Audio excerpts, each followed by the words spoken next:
Welcome to the NatRefs Show, a weekly global podcast on sustainable cooling and heating technologies brought to you by Sheco.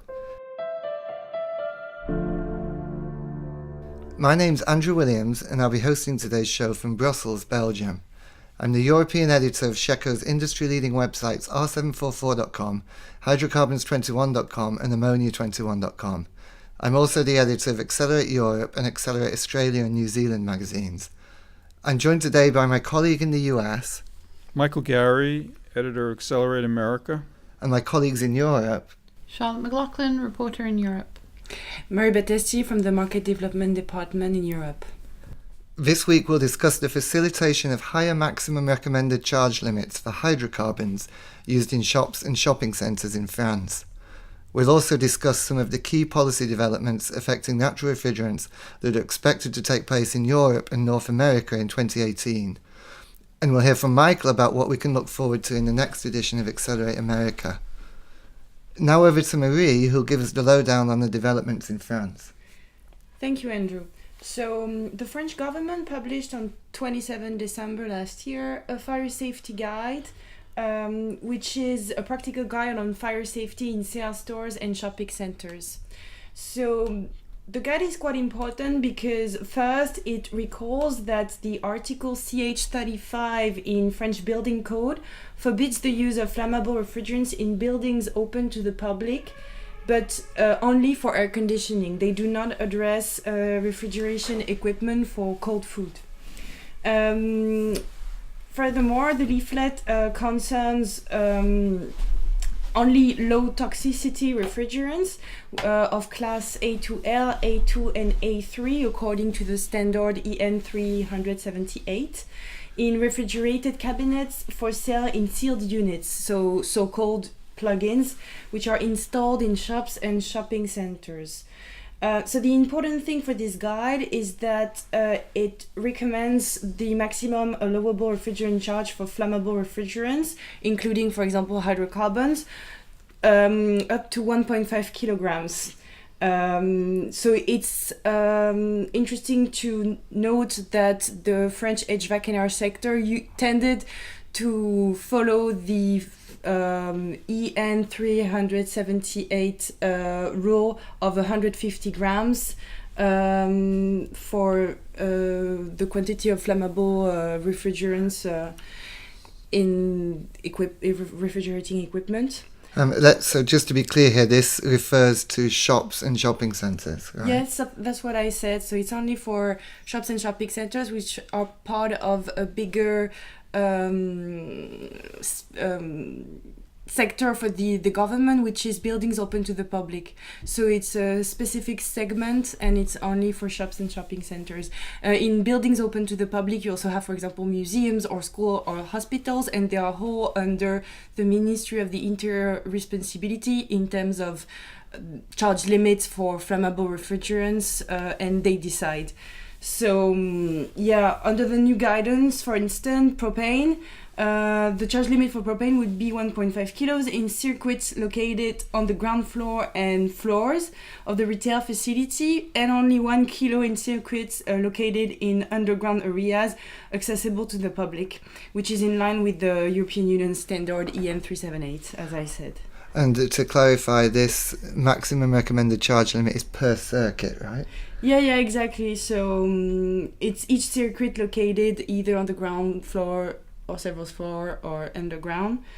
And it's quite significant because the thing is, it seems like that the 150 grams have always been followed because of this former standard. So the fact that the government is approving officially the use of 1.5 kilos of flammable refrigerant maximum in those buildings gives a good incentive for the French HVAC&R sector to invest more and adapt their equipment by using hydrocarbons a bit more widely. And how does the new guidance relate to propane specifically? Under the new guidance, for instance, the maximum permitted propane charge per circuit is 1.5 kilo in circuits located on the ground floor of the retail facility and 1 kilo in circuits located in underground areas accessible to the public, which is in line with the updated European standard EN 378-1. Previously, the French HVAC&R sector had tended to adhere to the non-mandatory 150-gram charge limit recommended by the first iteration of European standard EN 378. Thanks, Marie. That's great. It's certainly interesting to follow what individual countries are doing as they translate into their national frameworks the new charge limits being approved by the IEC. Let's move on now to the policy developments likely to take place in 2018. Charlotte, perhaps you can start us off with your... Okay, thanks, Andrew. So recently we did an article about the policy changes that will shape Europe's HVAC&R industry in 2018. We looked mainly at the EU level because there's several things coming up. One of the most important things is the quota for HFCs will be reduced under the European Union's new F-gas regulation. This means that this will be the steepest step under the EU phase down happens this year because the baseline goes down to 63%, according to Arno Kaschel from DG Klima at the European Commission. In addition, last year also pre-charged equipment was covered under the quota system since the 1st of January. So there's been like a big pressure on HFCs and we're seeing increased refrigerant prices as a result. I just saw news today about R404A going up further as well. And this is of course going to play a huge role in the industry. So the EU is expected to adopt the European Commission's proposals on clean energy, known as the Winter Package. These are 3 different directives that are being proposed by the European Commission. One is the Energy Efficiency Directive, one is the Energy Performance of Buildings Directive, and another one applies to clean energy. So far, these are being discussed by the European Council and by the European Parliament. None of them have been adopted so far, and we expect that over this year that the more discussions will take place and some of these proposals will be adopted. Okay, and so what can we expect the eventual adoption of the legislation in the Winter Package? What effect can we expect this to have on natural refrigerants? Well, of course, natural refrigerants are very energy efficient, so they're probably be in prime position to take advantage of these energy efficiency regulations. Okay, thanks, Charlotte. Over to you, Michael. Okay, thank you, Andrew. So in terms of, there have been a lot of policy changes over the past year in North America, particularly in the U.S. Biggest news, of course, took place last August in respect to the lawsuit that was brought by 2 chemical companies against the EPA, which resulted in a restriction on the EPA's ability to regulate HFCs. This is currently under appeal. The court has not yet acted on the appeal, and we're sort of waiting for the results of that to come fairly soon, I would think. In the meantime, the HFC delisting rules from the EPA are still in effect while the legal process takes its course. In the meantime, California has taken the step of looking at adopting these HFC delisting regulations into its state law in the event that the appeal doesn't work and those and the legal ruling remains in effect. So California is sort of preemptively taking action with respect to that. Of course, California is one of the leading states in the U.S. in terms of environmental action. They're also engaged in a adoption of a short-lived climate pollutant strategy proposed by their Air Resources Board. And Michael, what's coming up next year, this year, in terms of the CARB SCLP strategy proposals? What is left to be decided? Last year they approved the strategy, and in October they held hearings on moving forward with adoption of regulations. So the next step is we'll be holding public workshops and stakeholder meetings on the SLCP strategy, which of course includes HFC reductions, through midsummer of this year, with the potential effective date for regulations in mid-2019.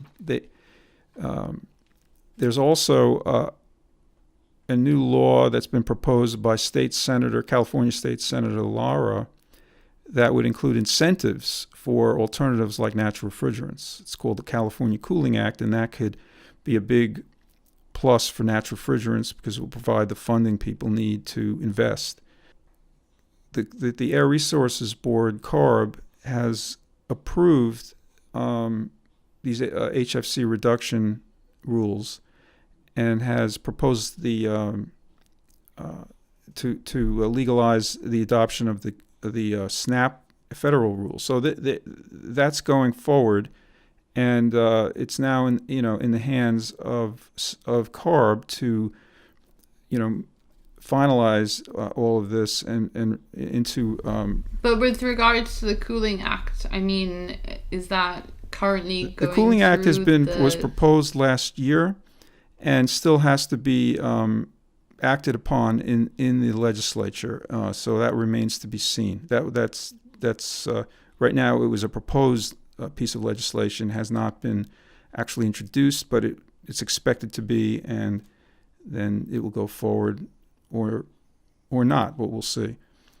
I should mention one other important thing. The U.S. is finally considering ratification of the Kigali Amendment, and that'll be an interesting thing to track this year, whether the Senate actually goes forward and ratifies Kigali, because that will, of course, change the whole complexion of HFC reduction in the U.S.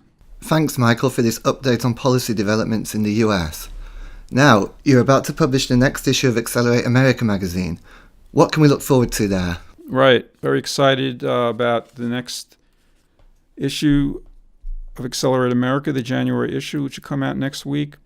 The cover story is on CO2 heat pump water heaters, introduced by Sandon in the U.S. over the past year. This is one of the first applications of natural refrigerants in domestic home applications, focusing on a project that's been developed in Seattle by the Housing Department program in Seattle called HomeWise, which focuses on low-income housing and provides grants for energy improvements. They've installed these CO2 Sandon heat pump water heaters in 24 apartments in a building called Kingway Apartments in Seattle. And I spoke with Charlie Rogers, who heads that program, and it's a very exciting program. They're reducing energy costs for these low-income tenants, which is very important for them. That certainly sounds interesting. I know Sandon have had a lot of success with these domestic hot water heaters in Japan. Are they optimistic that they'll replicate this success in the United States? Good question. They're just at the beginning. They face a lot of headwinds. The heat pump water heater market is very traditional and entrenched. It's going to be hard to really penetrate with a new type of technology. So they're looking at sort of early adopters right now, people sort of oriented towards green technology, and also programs supported by grants, such as the one I described in Seattle and also some in California. So it's early days, but certainly the fact that they're introducing it and making people aware of it, very exciting. I've also got some interesting articles in regard to contractors, the NASRC, the North American Sustainability Refrigeration Council is introducing a network that will provide an online network that will provide an opportunity for end users to find contractors who are experienced with natural refrigerants to do natural refrigerant installations. So that's kind of a step forward in the industry that we're going to see. We're also going to have an article on 2018 predictions by key stakeholders in the industry, and several other articles that are of great interest, including one on the Internet of Things, in which the Price Chopper supermarket chain talks about how it gathers data on its refrigeration systems in order to improve their efficiency. Great, thank you, Michael. And so a clear message to all our listeners to look out for that magazine online and in their inboxes next week. Thank you, Charlotte. Thank you, Marie. That brings this week's podcast to a close. Thanks for listening, and don't forget to tune in next week for another great NatRef show.